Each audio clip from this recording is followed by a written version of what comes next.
مرحب مرحب يا رمضان ويا مرحبا بك يا رمضان مرحب مرحب يا رمضان ويا مرحبا بك يا رمضان صلاة قيامك سجود الله رمضان مبارك دمان أصحابك كحرا كنالك CAC maantana waxaan qaadanaynaa qaybta labaad ee barnaamijkii ramadaanka oo noo soo jeedinaya الشيخ مصطفى حاج إسماعيل هارون kusoo dhawaada. waxaa kaloo soonka fadiiladiisa ka mid ah inuu nebigu yidhi salawaatullaahi wasalaamu calayh ninka sooma ramadaan iimaanan waxtisaaba ilaahay rumaynuu rumeeyey darteed u sooma iyo tirsiinuu tirsanaya maalinta aakhira in ilaahay ka abaalmariyo gufira lahu maa taqadama min denbi dembigiisii hore oo dhan in la dhaafo. waxaa kaloo soonka fadaa'ishiisa ka mid oo nebiga ka sugnaaday in mar kasta oo la afurayo ilaahay dad uu naarta ka xoreeyo. yacni waxaasoo xadiis iyo aayadoo aan kor maray uun waxaan isku dayey inaan kor maray aanan sharxin waxa ay sheegayaan fadiilada soonku ay leedahay. soonkaas fawaa'idiisa ugu waaweyn waxaa ka mid ah iyo waxa laga helayo lacalakum tattaquunka inuu yahay wax taqwo qofka muslimkaa gaadhsiiya. waayo qofka muslimkii haddii wax bilaha kale xalaal u ahaa uu ka tago ilaahay isagoo ku raalli gelinaya waxa ay sheegaysaa inay naftiisu baranayso wixii xaaraamta ahaa ee alla cadho gelinayana inuu ka fogaan karo.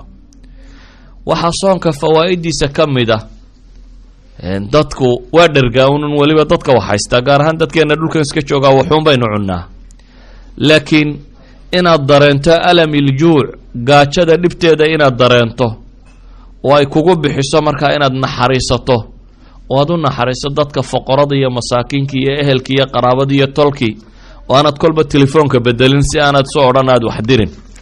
walidaalik isku mid maaha isku dareen maaha yacni lugta dhibteeda waa laga yaabaa inaad garato qof lugeeye inuu dhibaatoonayo laakiin markaad adigu lugayso lama mid aha. walidaalik qof baa gaajooday waad garan kartaa inay dhib tahay laakiin markay gaajadu adiga ku taabato lama mid ma aha. idan alle subxaanahu wa tacaala wuxuu tilmaamaya inuu naxariis badayay nebiguna inuu yidhi u naxariista irxamuu man fi lard yarxamukum man fi samaa waar dadka dhulka jooga u naxariista allaha weyn baa idiin naxariisan doona subxaanahu wa tacaala. idan soonku waa shay xasuusiya qofka muslimkaa baahida walaaladiisii kale muslimka ah. soonku baynu leenahay waa shay keensada inuu baro qofka muslimka ah inuu wax la baxo. masaladaasi dib baan ugu soo noqon doonaa. soonkaasi marka aynu tilmaamnay guud ahaan haddaynu waxoogaa kooban ka tilmaamno waxaa aadaabtiisa ka mid ah loo baahan yahay qofka muslimkii inuu sameeyo. waan guud marayaa si degdega si daris ballaadhan oo wax faa'iido leh uu noqon karo. in suxuurta la ilaaliyo. nebigu wuxuu ihi tasaxaruu fa ina fi suxuuri baraka. suxuurtu barakay leedahay. waxaa ka mid a in afurka la dedejiyo. suxuurtaana weliba kelmad baan idin jeclay inaan idin sheego tayntaabelada had iyo goor maanta la haysto waxoogaa salaadka subax wakhtigay soo galayso khilaafaad baa u dhexeeya culammada wax xisaabisa marka waxaan ku talin lahaa tayntabilka wakhtiga ku qoran salaada subax inay soo gasho saacad ka hor in la joojiyo suxuurka. waxyaabaha fiican waxaa ka mid ah ramadaanta aadaabkeeda ka mid ah in la dedejiyo afurka. wakhtiga la afuraya cadceeddu markay dhacdaba inaan waxba lala sugin ee la dedejiyo. waayo nebigu wuxuu leeyay laa yazaalu nnaasu bikhayrin maa cajalu lfitr. dadku khayr kamay suulin inta ay dedejinayaan afurka.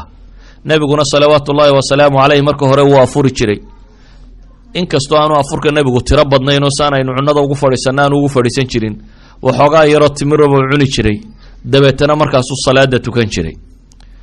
waxyaabaha fiican waxaa ka mid ah qofku markuu soomo ee uu afuro inuu ducaysto oo nabigu wuxuu odhan jiray dahaba dama wabtalat alcuruuq wa habata alajru in shaa allah. waxyaabaha fiican waxaa ka mid ah qofku maalintaasi uu sooman yahay inuu macaasida iyo hadalka xun iska ilaaliyo. ida kaana yowmu sawmu axadikum falaa yarfath buu nebigu yidhi, waar midkiin maalintiisii hadduu sooman yahay waar yuu rafath samaynin. rafathku waa macaasi oo dhan, yuu macsi samaynin buu nebigu leeyahy salawaatu ullaahi wasalaamu calayh. waayo bisha tani waa bil qofka muslimkii uu isku dayo inuu training qaato, tababar uu u tababarto ilaahay cibaadadiisa subxaana wa tacaala. sida awgeed buu nebigu wuxuu leeyay man lam yadac qowla zuuri waalcamala bih falaysa lilaahi xaaja fi an yadaca طacaamahu wa sharaabah. wuxuu nebigu leeyahy salawaatu ullaahi wasalaamu calayhi qofka aan ka tegin hadalka beenta ah iyo ku camalfalkiisa. markaa u fiirso, hadalka beenta iyo ku camalfalkiisa. waayadan dambe dadka yurub jooga waxaad moodaa beenta inay xalaashadeen, weliba beenta gaalada loo sheegaya in la iska sii xalaashaday. xataa maalin hadduu wax ku helay waxaad moodaa maalin walba inuu la soo taagan yihi oo kulli yowm uu sheegayo ilaahay ka baqa subxaana wa tacaala. si awgeed buu nebigu wuxuu leeyahay qofkaan hadalka beentaha iska dayn iyo ku camalfarkiisa falaysa lilaahi xaaja fi an yadaca طacaamahu wa sharaabah. ilaahay baahi uma qabo inuu cunadiisa iyo sharaabkiisa ka taga buu alla leeyahy. macnuhu wuxuu yahay qofku markuu soomay cunadii iyo cabistii buu ka tegay. waxaa ka sii muhiimsan inaad macaasida ka tagto. mashkilaadka dadka oo ay inta badan sameeyaan waxaa ka mid ah inuu qofkii sooman yahay laakiin uu sheeko tiro badiyo, uu xan tiro badiyo, uu hadal xun sheego. walidalik buu nebigu wuxuu ihi ruba saa'imin laysa lahu min siyaamihi ila aljuuc. badanaa mid sooman oo gaajo waxaan ahayn aan faa'iidin buu nebigu yidhi. badanaa mid sooman oo gaajo kororhsaday. yacni inaad soonkaaga gaajo un ka kororhsataa qiimo ma leh. soonkaaga waa inaad diin ka kororhsataa, waa inaad cibaado ka kororhsataa, waa inaad alla kacabsi ka kororhsataa, waa inaad daaco ka kororhsataa, waa inaad khayr ka kororhsataa.